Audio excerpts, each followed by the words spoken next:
BRS నుంచి కాంగ్రెస్ లోకి చేరిన ఎమ్మెల్యేల అనర్హతపై సుప్రీంకోర్టులో తుది తీర్పు మార్చి మొదటి వారంలో వచ్చే అవకాశం ఉంది. సాధారణంగా ఫిబ్రవరి 18నే వాదనలు వినిపించాల్సి ఉన్నప్పటికీ justice BR Gavai, justice K Vinod చంద్రన్లతో కూడిన బెంచ్ రాజ్యాంగ ధర్మాసనంలో ఉండటం వల్ల వాయిదా పడింది.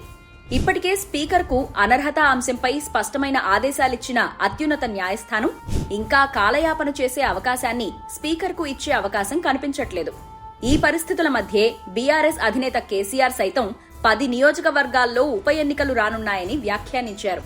ఈ వ్యాఖ్యల్ని తోసిపుచ్చిన రేవంత్ రెడ్డి అసలు ఉప ఎన్నికలు వచ్చే అవకాశం లేదని, గతంలో ఇలా ఎమ్మెల్యేలు పార్టీ ఫిరాయించినప్పుడు ఎప్పుడూ కూడా ఎన్నికలు వచ్చిన దాఖలాలు లేవన్నారు. కానీ గతంలో జరిగింది ఫిరాయింపులు కాదని, విలీనమని రాజకీయ విశ్లేషకులు గుర్తు చేస్తున్నారు. గతంలోనూ స్పీకర్, కోర్టులు ఉన్నాయని, అప్పుడెందుకు ఉప ఎన్నికలు రాలేదన్న సీఎం రేవంత్ రెడ్డి వ్యాఖ్యలు కోర్టుల్ని అవమానించటమేనని అంటున్నారు.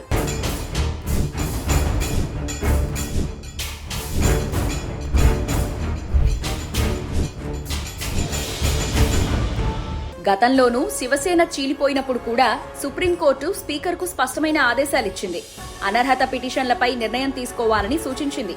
కానీ ఏక్నాథ్ షిండే ఫిరాయింపుల నిరోధక చట్టంలోని విలీనం అంశాన్ని ఉపయోగించుకుని తన వర్గం ఎమ్మెల్యేల్ని అనర్హత వేటు నుంచి కాపాడుకోగలిగారు. అందులోనూ మహారాష్ట్రలో శివసేన చీలిక తర్వాత తక్కువ వ్యవధిలోనే ఎన్నికలు వచ్చాయి. కానీ తెలంగాణ పరిస్థితి వేరు. ఎన్నికల ఫలితాలు విడుదలై ప్రభుత్వం ఏర్పడిన కొన్ని రోజుల్లోనే 10 మంది బీఆర్ఎస్ ఎమ్మెల్యేలు కాంగ్రెస్ లోకి ఫిరాయించారు. ఇంకా ఎన్నికలు రావటానికి 4 సంవత్సరాల సమయం ఉంది. ఈలోపు అనర్హత వేటుపై స్పీకర్ నిర్ణయం తీసుకోక తప్పదు. ఇప్పటికే పార్టీ ఫిరాయించిన దానం నాగేందర్, కడియం శ్రీహరి, తెల్లం వెంకట్రావు, పోచారం శ్రీనివాసరెడ్డి, బండ్ల కృష్ణమోహన్ రెడ్డి, కాలే యాదయ్య, టి ప్రకాష్ గౌడ్, అరికెపూడి గాంధీ, గూడెం మహిపాల్ రెడ్డి, సంజయ్ కుమార్ కు కాంగ్రెస్ స్పష్టమైన ఆదేశాలిచ్చినట్లు తెలుస్తోంది. ఉప ఎన్నిక తప్పనిసరి పరిస్థితుల్లో ఖచ్చితంగా గెలిచి తీరాలని సూచించింది. ఇప్పటికే జగిత్యాలలో సంజయ్ కుమార్, జీవన్ రెడ్డి మధ్య వర్గపోరును గుర్తించిన అధిష్టానం వెంటనే నష్ట నివారణ చర్యలు చేపట్టింది. ఎన్నికలు వస్తే కలిసి పార్టీని గెలిపించాలని ఇరువురు నేతలకు స్పష్టం చేసిన రేవంత్ రెడ్డి జగిత్యాల నియోజకవర్గంలో కాంగ్రెస్ జెండా ఎగరాలని స్పష్టం చేశారు. మరోవైపు స్టేషన్ ఘన్పూర్ లో కార్యాచరణని ప్రారంభించాలని కేసీఆర్ రాజయ్యకు సూచించారు. ఈసారి ఉప ఎన్నికలు వస్తే కడియం శ్రీహరి ఓడిపోవడం ఖాయమని స్పష్టం చేశారు.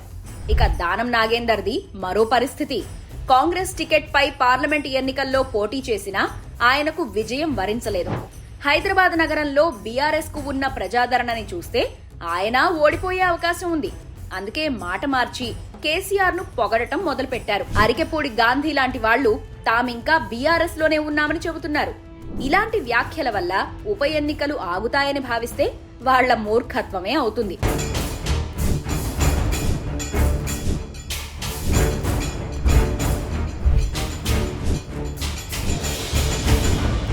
ప్రజల్ని, తమ పార్టీలో చేరిన ఎమ్మెల్యేల్ని పక్కదారి పట్టించడానికి CM Revanth Reddy mind game start చేశారు.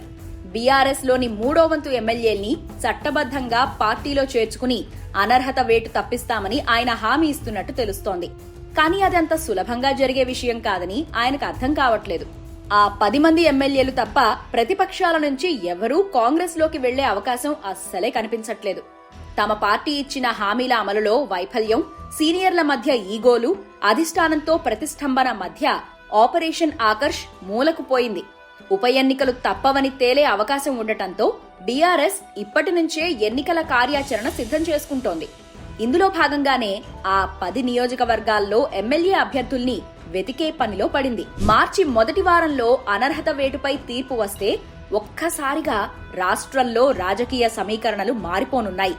ఈ ఎన్నికలకు సన్నాహకంగా బీఆర్ఎస్ సిల్వర్ జూబ్లీ వేడుకల్ని నిర్వహించాలని భావిస్తోంది. కాంగ్రెస్, బీఆర్ఎస్, బీజేపీ నాయకుల వ్యాఖ్యలు ఉప ఎన్నికలు తప్పవు అనే వైపు ఉండటం గమనించాల్సిన విషయం.